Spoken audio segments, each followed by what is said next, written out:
षटकांचा असेल आणि कितपत धावा उभारतायत ते आपल्याला पाहायचंय धावफलकावर खाडी संघ.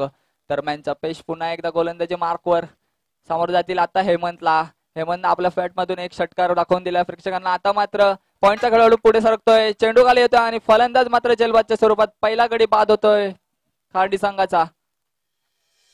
डीजे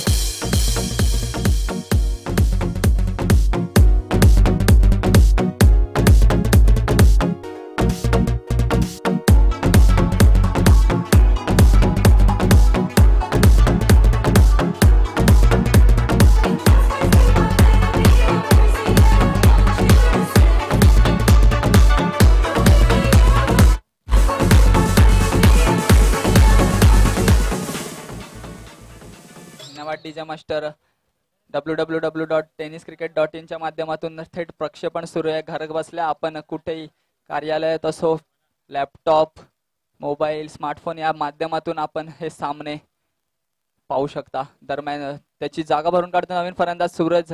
आता पुढाकार घेतोय, मात्र दुसरा चेंडू सलग दुसरा गोलंदाज बाद. आता मात्र यष्ट्या उद्ध्वस्त, तर दुसरं यश संपादन करतोय जपेश.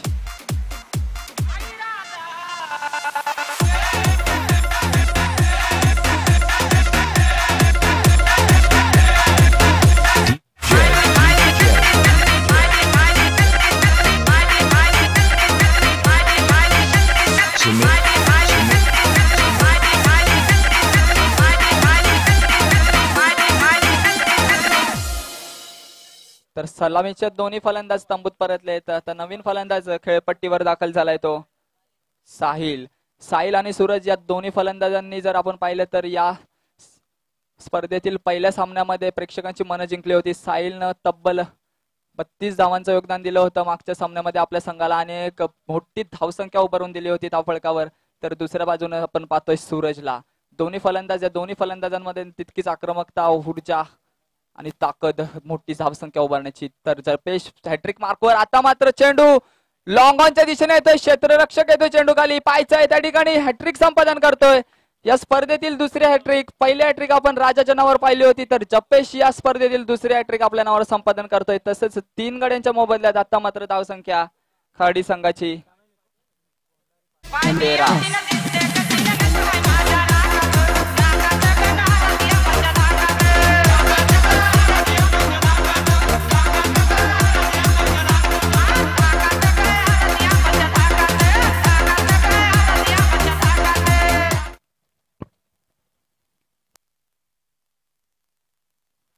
धावसंख्येला जाणून चाप बसवलाय गोलंदाजाने जपेशनं.